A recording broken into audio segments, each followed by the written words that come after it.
Hey, here's a e-begging video request. I'm unable currently to read the request because I have no internet. But the tech support guy is going to come out tomorrow and fix this for me for the second time. They were here like 6 months ago and they fixed something on the outside. But I did manage to read one video. Watch one video, and it's some guy who he's talking about like e-begging. He's like, because I guess he did a video talking about his business that he wants to start, selling something with his girlfriend, and they live in the van. And somebody's like, "Fuck you, e-beggar," and then he's like, he wanted to talk about it because he had noticed that like all these van dwellers in the van dweller community are getting accused of being e-beggars. And then I went back and I did see another channel of some old guy who has an RV behind him, and he says, "Let me address the e-beggars," but I couldn't watch the video because there's no internet. So I guess people are pissed off at e-beggars. I remember last year I did a video. I uploaded a video and I deleted it. But I uploaded a video saying that I had no money, and I was just bitching about how I was out of money. And I was like, "Give me money!" And God damn it. There's glass coming out of my phone, man. I dropped my phone, like, just from my hip, dude. Just from my hip onto the concrete with my case on. Cracked it. And ever since then, it's been spiderwebbing out, fucking pieces of glass coming out. Fucking, it shouldn't be that flimsy. I'm not going to get a phone that flimsy again. Anyway. Yeah, and then somebody was like, all these people were like, "Fuck you, e-beggar, you're an e-beggar, e-beggar." And then two people actually uploaded my video again on their channel. One guy had a channel, it's called E-Beggar channel, where I guess they re-upload videos of e-beggars. And then George Heminger uploaded my video on his channel saying, "Look, he's a beggar, he's an e-beggar." And then, yeah, and then he was even claiming that I start crap with him and I talk trash about him constantly, which I don't. I thought we were friends.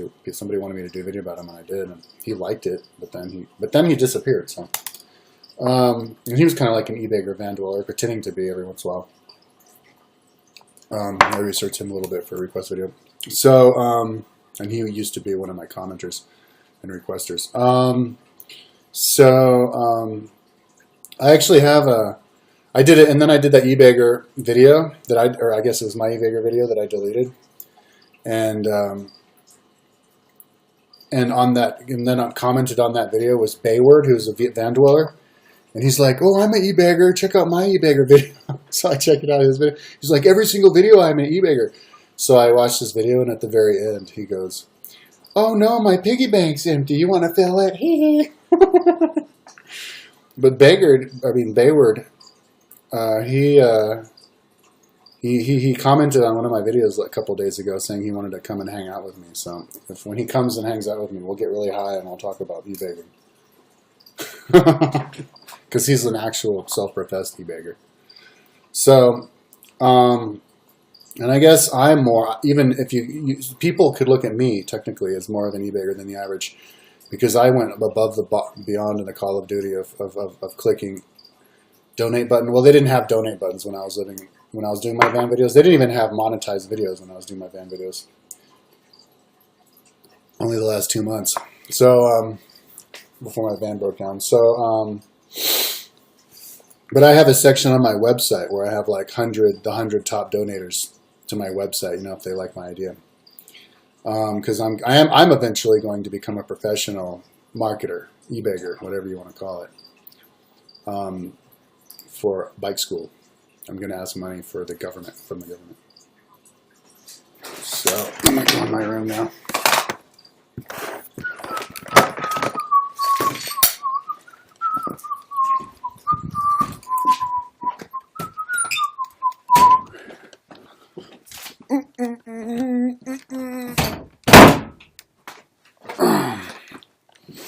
So, yeah, I can't concentrate talking when there's somebody else in the room. So, I did that, yeah, but that was for my project, which, I think is gonna, fix the world and all that. It's the new way. And the way that I'll actually officially ask for money will be like on a large scale, like something that's an actual part of the official written in part of the economy of the world, of America. So, but that's different. But then I have my little 100 things. And when I was living in my van, I was getting some money every once in a while, like $20 here, $20 there. I think I have a total of like 300 that I made, and I have it all documented on there. I have it exactly who gave it, how much, and what their comment was. And I don't know what the techniques of E-Beggars are, because I couldn't do any research for this video because I have no internet. Well, I have internet, but it would take, I couldn't watch the video. It takes like a couple minutes just for a simple text page to load, so there's pretty much no internet. But I'll just do the video anyway. I guess, and when I did my video, I think I saw like a thumb of another video of somebody like, I'm running out of money, I need money, and she was in a van. And so I guess maybe there were people who did that, who live in a van and ask for money, like Bayward, he does that. And so now, personally, I never connected living in a van and asking for money, because my idea about living in a van was, it's just the same thing as living in a house, only you live in a van. You know, like you could do it in your town that you actually have a full-time, like long-term job in. But also, you know, when you travel around, I guess it's harder to have a job. But I was just, there's other ways to live in a van and not like be a beggar. You could travel around and get like temporary jobs. Or if you're working for yourself, temporary working for yourself jobs, or if you're working out of a computer, which so many people do these days,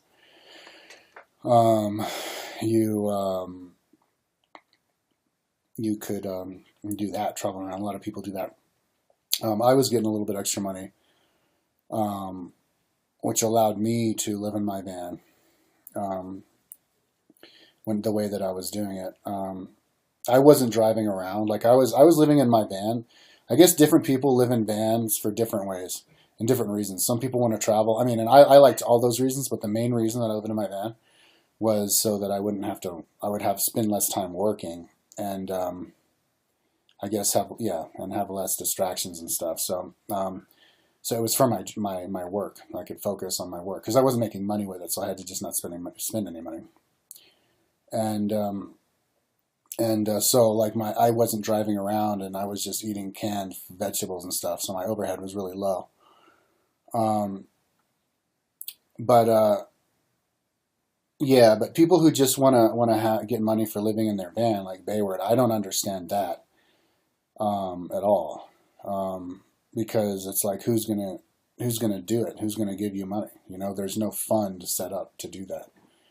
And also it's like, why would somebody give you money? Because I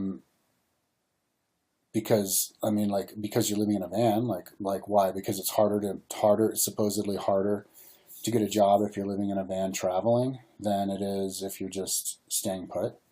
So I guess people consider themselves living in vans who are people who are traveling and they just want to travel. And so yeah, that's kind of like that's living a life of like no goals, and where you're not actually accomplishing anything. You're just like being, you know, only you're using up the resources by driving around and just being and having fun and exploring, having vacation. So it's like give me money to have a vacation. And so that's not the idea of like people giving money to other people, you know. The idea of people giving money to other people, like if you want to look at it historically, would be like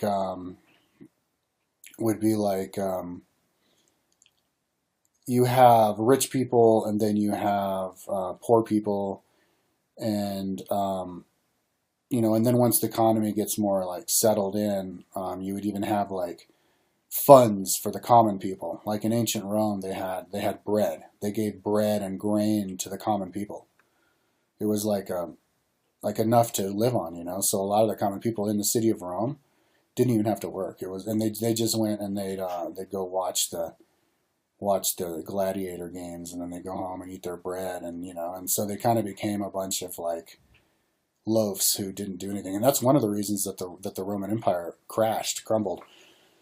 When the Visigoths came in 410 and sacked Rome, it was just like a band of, you know, an army of Visigoths who came in Rome.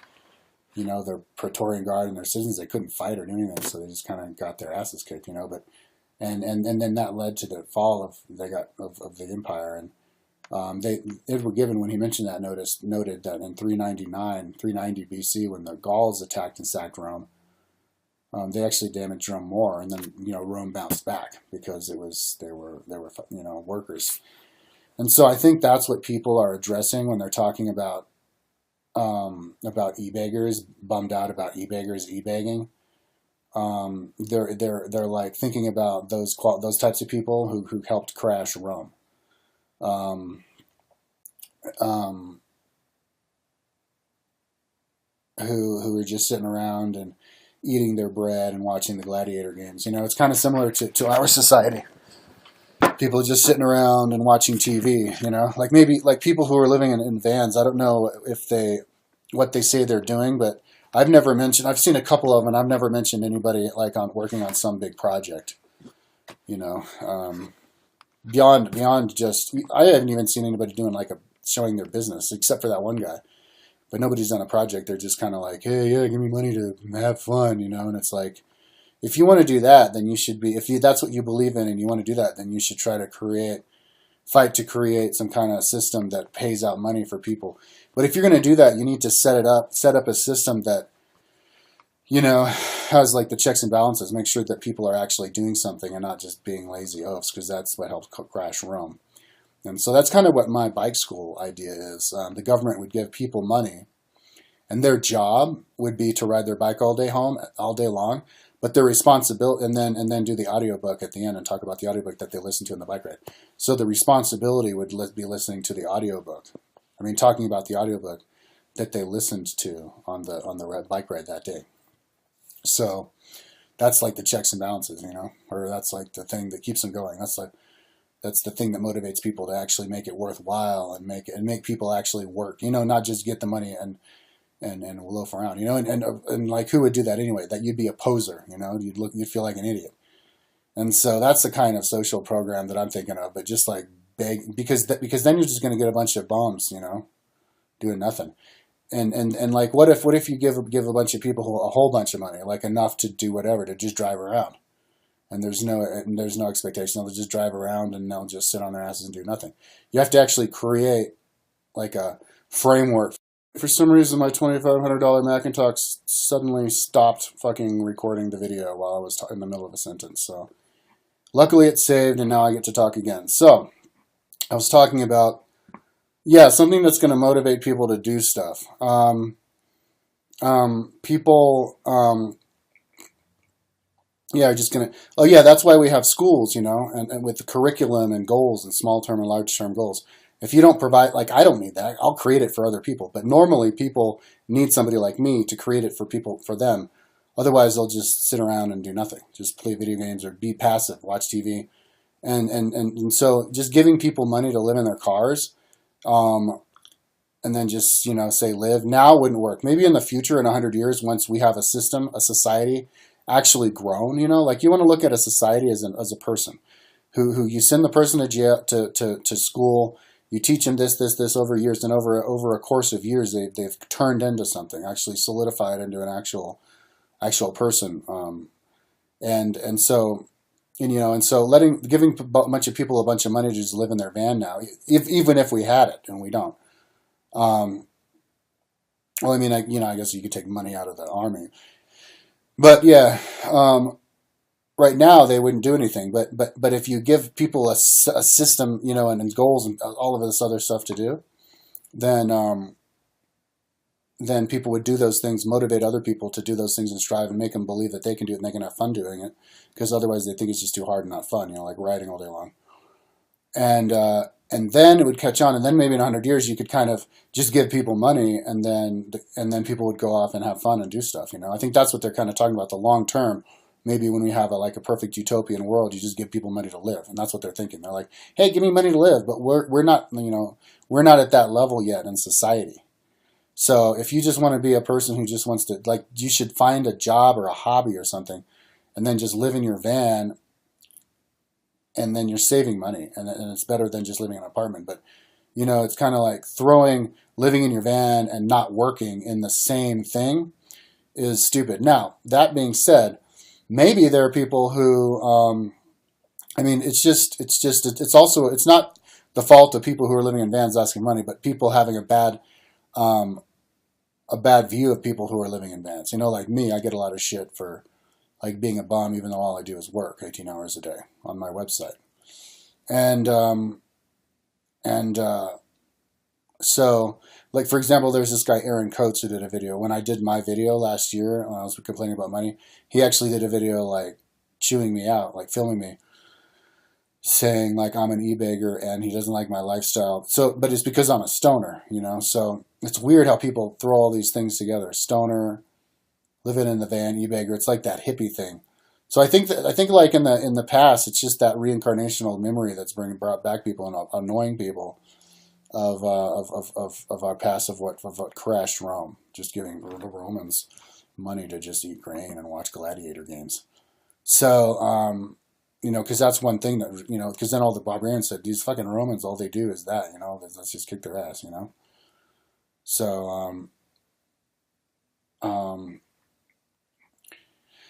yeah, so but maybe, you know, there's people, maybe it could be an actual focused propaganda effort going on by people who have money, like the cabal who keep money, keep people in control, like the Hiltons, you know, people who have hotels and make money of people staying in hotel and want people to keep going to school or something. I don't know. I mean, who knows what the hell those guys try to do, um, um, but yeah, interesting topic. And I think I've talked enough on that one. Um, but you know, now let me just finish the video by tying myself into it. Oh wait, no, I talked about myself in the beginning with my whole project, with the whole bike school thing. Um, but yeah, I think it is good for people to figure out new ways to spend our money, you know, because there is a whole lot of money to be spent just as soon as we stop spending it on, you know, commercials for pharmaceutical drugs and wars with other countries and the war on drugs and incarcerating Americans. So yeah, I mean, you know how we're talking about, like, when you go and take over a country, we shouldn't have sent the whole army, and we should have sent special forces to do this. Well, we should send special forces to do like certain educational things, you know, and so entrepreneurialism, that's definitely an American thing. You give somebody a little bit of money to see if they can start a wildfire that'll catch on to the whole culture. So that's what I'm gonna try with bike school. I'm not gonna ask for money in the beginning though. I'm gonna ride. I'm gonna get down to below 160 pounds body weight, and then if I can't, then I'm gonna sell my car.